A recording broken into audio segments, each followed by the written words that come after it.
И сега от Петко Яна минаваме към една друга двойка, която обаче танцува на политическата сцена. Доскоро тя беше жената до Николай Бареков. Днес той е мъжа до нея. Тя работеше с него в телевизията, направи с него партията и му роди син. Какво знае и какво ще каже другото лице на Бареков, половинката на Бареков? Гостува ни Мария Календерска. Здравейте! Здравейте!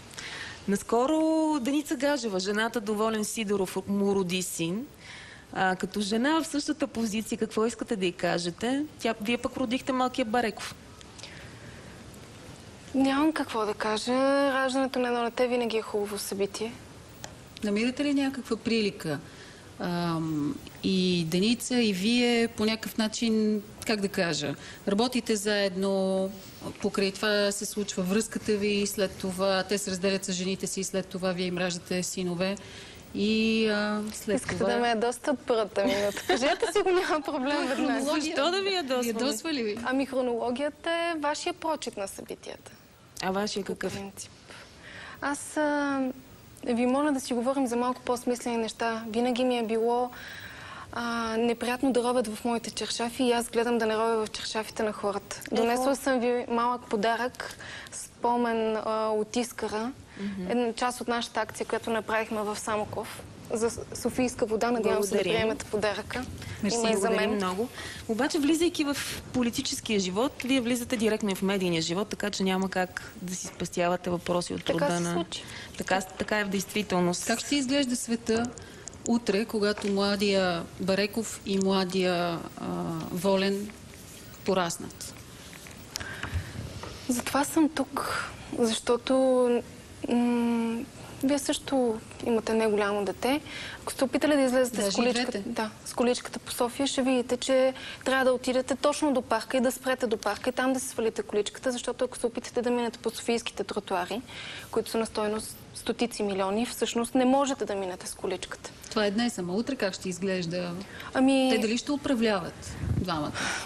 Знаете ли каква равносметка си направих наскоро? Фейсбук е едно от съвременните изобретения. От мои 10 приятели, 8 са в чужбина. Защото са учили там, защото са останали там и там са родили децата им и казват, тук за децата е много по-уредено.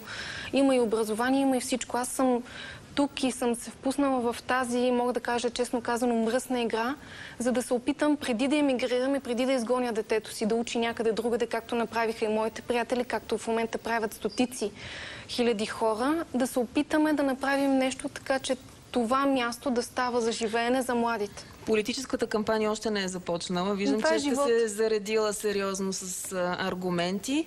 След рекламите оставяме очевидно историята и разказите за памперси в името на тежката политика.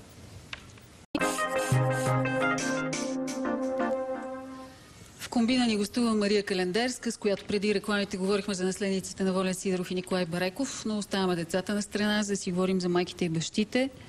По-верни политически играчи ли са жените, Мария? Знаете ли, имам една любима сентенция от известно време. Тя казва, че мъжеството не е орган, то е поведение. Така че мисля, че всички хора, които са предали това, за което са се борили и са се възползвали от него, могат да отговарят сами пред себе си, пред децата си, пред жените си. В тази група, предполагам, ще сложите много хора, които бяха до Бареков, обаче го изоставиха и до вас включително, обаче ви изоставиха. Чувствате ли се използване и дори да кажем смело прецакана от цялото нещо? Истината е, че вероятно аз нямаше да съм тук, ако тези хора бяха изпълнили дългът към всички хора, които гласуваха за България без цензура. Ние сме длъжници на тези хора, които повярваха в нашата кауза. Сега тези, които се крият под полата на господин Ковачки и под шлифера на Бойко Борисов, да си носят кръст. Те знаят какво са обещавали и сега как гласуват срещу всичко, което са обещавали в услуга на ГЕРБ и ДПС. Защо вие водите битките на Бареков, така да кажа образно? Той е в Европарламента, на вас ви се налага да отнасяте тук тия битки. Защото искам да живея в България. Ако си бях събрала... Той в Брюксел ли? Ако си бях събрала куфара и бях отишла да живея в Брюксел, може би нещата ще да изглеждат различно, но аз наистина искам да живея в България. Искам детето ми да има шанс, да има възможност да избере дали да остане в София, която е образователен център на Балканите, ако майка му има шанс да поработи за това.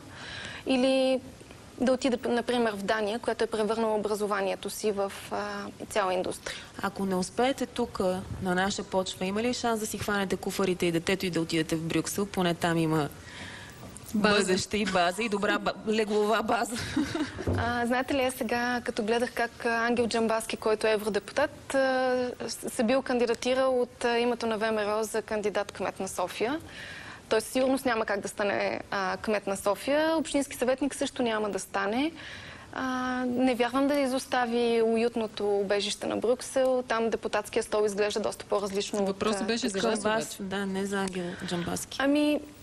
Може би искате да направите една услуга на доста хора, да им кажете, че ще отиде в Брюксел. Не, ще си остана тук. И аз съм единственият човек, това бех тръгнала да ви казвам, който след края на тези избори, дори да загуби балотажа с госпожа Фандъкова, ще остане да бъде тук от другата страна. Вие сериозно си вярвате, че ще сте на балотаж с госпожа Фандъкова? А кой мислите, че ще бъде? Нима Георги Кадиев, който е бил 10 години в Общинския съвет, сега едва се е спасил като депутат, ще се върне да стане общински съветник. Вили Лилков ли ще се върне? Вашата биография ви дава тази сигурност и самочувствие да смятате, че ще бъдете на балотаж срещу Фандъкова?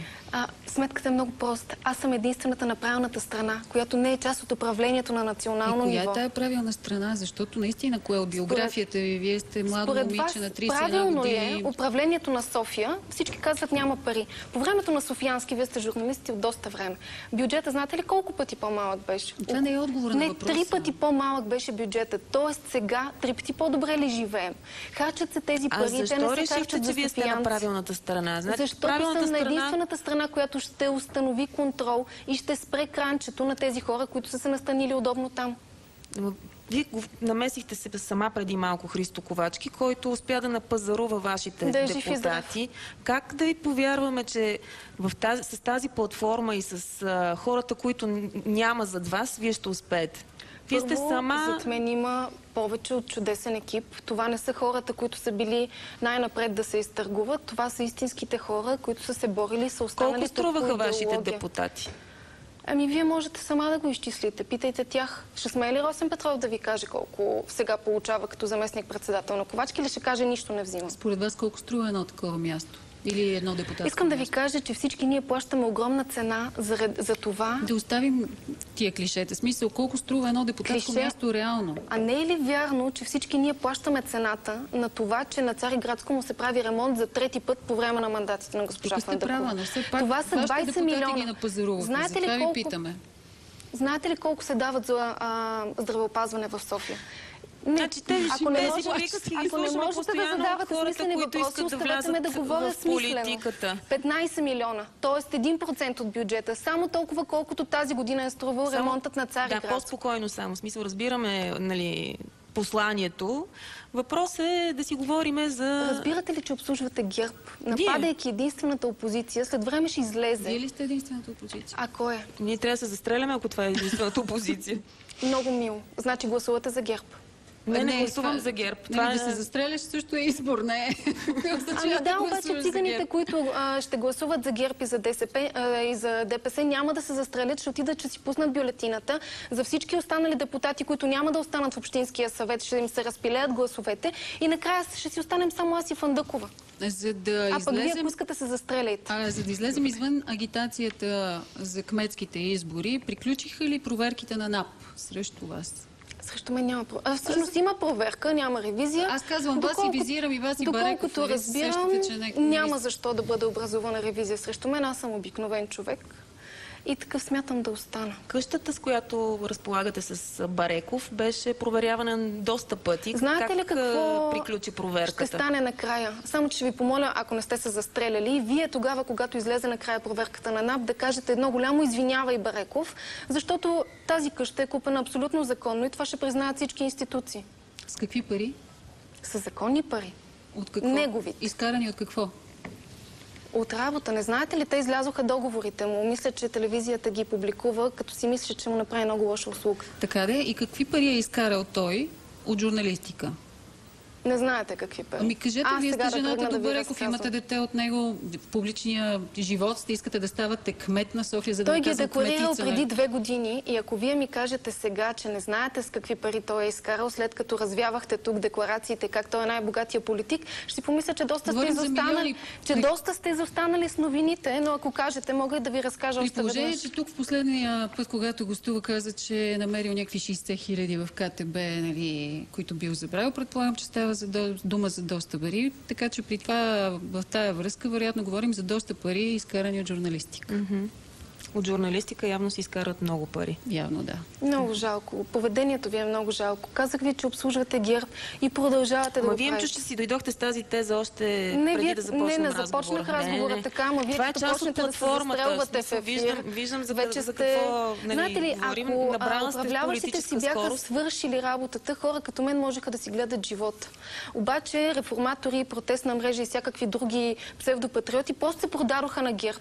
Някой трябва да свърши малко работа. А вие на кого се продадохте? Или Айде Нямам Бареков? никакво намерение. Той не се продаде на никой. Той е чист като капка, сълза. И какво това ли ви е довода срещу мен? Жената на Бареков сте, окей, това вече го знаят и кучетат. Не, вие сте жената на Бареков, но и негов партньор, нали така? Да, точно така. Не сте само жената на Бареков, която му е родила дете. Много ще трябва да се напънете, за да ме накарате да говоря против Бареков. Колко струваше проекта? Естествено, нямаме и това намерение. Колко струваше проекта Бареков?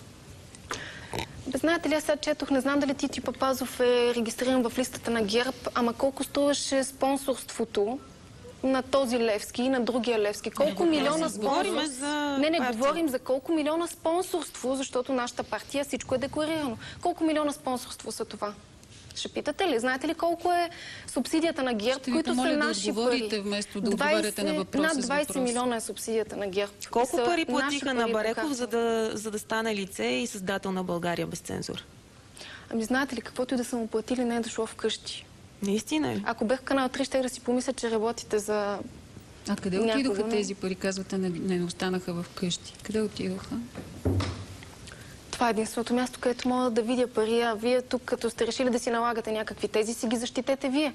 Кои са тези пари, кой му ги е дал и какви са? Защото това, честно казано, са абсолютни клевети.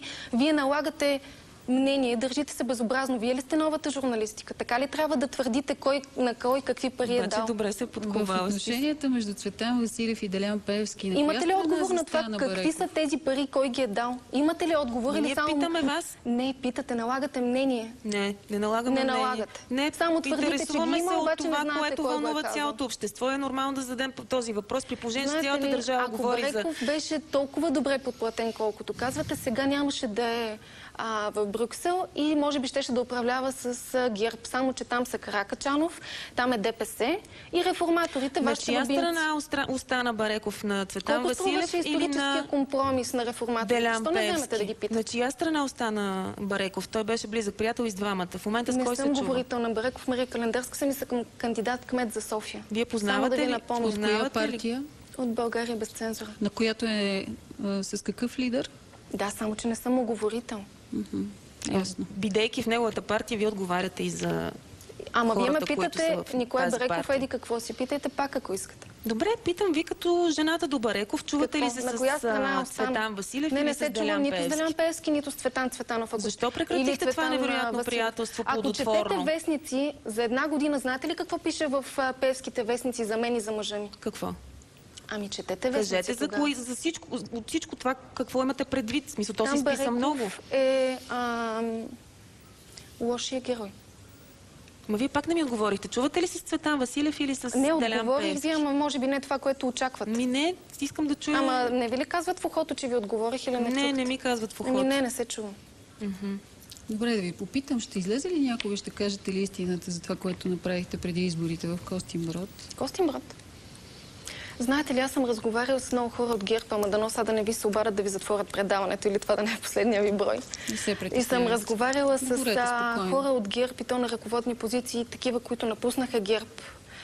И те казаха как лично са носили бюлетините и чували с бюлетини, как знаят... Както лично Бареков носеше цветя на Борисов, така ли? Така ли? А сега вие какво правите, като работите срещу Бареков? Не му носите на Бойко Борисов цветя. Искате ли да поговорим за бежанците? Защото аз говорих преди 2 месеца. Трябва да е или Бареков, или Бойко Борисов. Не може ли да е просто някой друг, да не е задължително ние щом говорим срещу Бареков, да сме за Борисов? А кой остана? Ами има много други, които остават. Понеже ви е любима тема, призовахте никой друг не остана да прибере бежанците в къщи. Вие също живеете в голяма къща, ще вземете ли няколко? Не ми трябват циганските гласове. Вчера слушах, онзи ден. Наричате бежанците цигани ли? Не ми трябват циганските гласове, бежанците.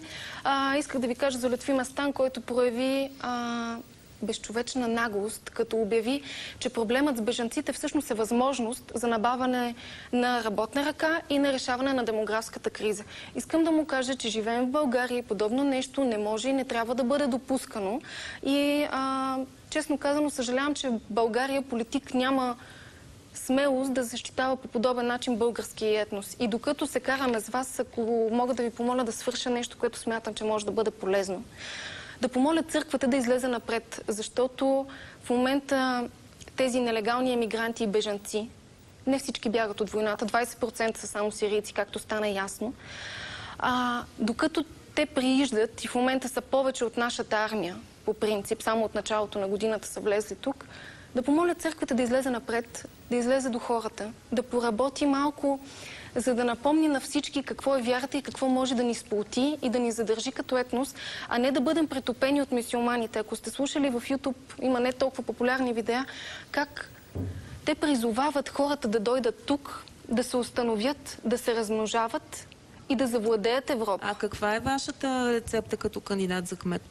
Какво бихте направили? Бих увеличила, първо не трябва да влезем в Шенген, защото в момента единствения шанс това, че те ни заобикалят, е само заради това, че ние не сме в Шенген. Шенген им дава право да се движат без лични документи. Ние как се движим като българи, вие и аз като тръгнем да пътуваме, се движим пак по целия свят, само че си показваме документите за самоличност. Те искат да се движат без такива документи за самоличност, без да е ясно, че Хасан е Хасан от Ирак, а не от Сирия. Така че първо Шенген трябва да бъде забавен до решаване на бежанската криза, независимо от това дали сме готови или не. Трябва да се изгради зона за сигурност. Трябва да се работи по това, например, общинска полиция, вместо сега да ни дебне, ние паркираме ли или не паркираме правилно, да пази софиянци, не от софиянци, а от бежанците. Защото ако тук са влезли 15 000 от началото на годината, по официални данни, а нашата армия по-малко от 13 000, трябва да ви кажа, че ние сме на ръба. В момента Бойко Борисов разчита на Турция да ни опази от това да не пуснат 2 милиона бежанци насам. Извиняйте, ако Турция отвори границите, ще стане толкова весело, че бедна ви е фантазията и на вас и на Бареков. Унгария, знаете ли за колко време се построи стената? Смисъл, винаги е важно кой говори. Смисъл, нещата, които казвате, особено тази последната част, последните 3 минути имам предвид. Тези, в които вие не се застрелвате, защото аз съм единствения срещу Фандекова. Да, те емоционални изблици. Смисъл, казахте неща, които са смислени, но въпросът е кой ги казва. Коя сте вие? Ами аз съм един млад човек, който иска да живее в България. Каква е вашата биография? Един човек, който не може да бъде купен. Ето, като начало. Не може да бъде купен. Да, няма да се продаде и няма да се предаде. Не се ли чувствате част от така наречените ексцентрични кандидатури? Кой ги нарича? Примерно гей кандидат кмет. Както ме гледате, кое ми е ексцентрично? Жената до Бареков. Това е ексцентрично. Ами да си остана мома тогава. Ще си остана. А ще се ожените ли всъщност в тази връзка? По изборите не. Не, след това. Ако спечелите, ще ви предложи. Ако не спечелите, няма да ви предложи. Много оригинално. Не питам. Не питате. Какво правят? Говорите и си развивате ваша си теория, нека си е... Добре, нека видим един кандидат за кмет. Каква е биографията ви? Ето, казвате, аз съм един млад човек. Знаете ли какъв е проблема на София? Аз съм човек, който е работил и има желание да живее тук. Ако вие си свалите слушалките и започнете да си говорите с мен като софиянци, ако свалите реформаторските си очила и започнете да слушате това, което ви говоря, знаете, ще дойде някой ден и тъжен ден, защото ние говорим за бежанците от преди 4 месеца, в който ние ще се окажем прави. И тогава, нали ще кажете, ще се застрелям, жената на Бареков беше права. Нека ви кажа само Ще едно чакаме Меркел изречение, да дойде да защото потупа Бойко очевидно Борисов по рамото, в защото е телевизии, останал като може би последен. TV7, Алфа и други, слушалката има определено значение. А мисля, че в случая много я надценявате. В журналистиката, госпожо или госпожица, слушалката е връзка с външния свят. Там могат да ти кажат времето, но това са неща, които е трябвало да научите в факултета по журналистика, където сте били. Мислите ли, че подходихте към единствения кандидат кмет, който ще остане в Общинския съвет, дори да загуби балотажа? Мислите ли, че подходихте обективно? За кого говорите, извинявайте? За вас ви питам. Не, кой е кандидатът? Подходихте ли обективно към мен? Според вас не сме ли? Не, абсолютно. Вие сте предубедени и така подходихте и нека хората да преценят. За това ви питаме коя сте. Коя сте вие, извън това, че искате да говорите, нали, големи изречения, свързани с София? Аз съм млад, честен, некорумпиран, образован човек, който има желание да остане да живее в България и вижда проблемите. Защото не мога като Бойко Борисов и Йорданка Фандъкова да си затварям очите. Не мога да приема, че има дом за 300 човека бездомници в София, а има за 2430 кучета. Ами някак си слагам хората пред кучетата. Искам София да е ориентирана към хората, а не към фирмите и не към строежите. Да доразвием това, да убием кучетата, за да дадем път на хората? Не, но можем вместо да строим Цариградско за трети път в управлението на Фандъкова за 20 милиона, тези 20 милиона да ги инвестираме в стипендии за медици, които да останат тук да работят и да купим линейки. И така вместо да ги чакаме 20-те линейки на София по 2 часа, ще ги чакаме двойно по-малко поне. Благодарим ви. Един кандидат за кмет на София, млада жена в листата на България без цензура, гост в Комбина.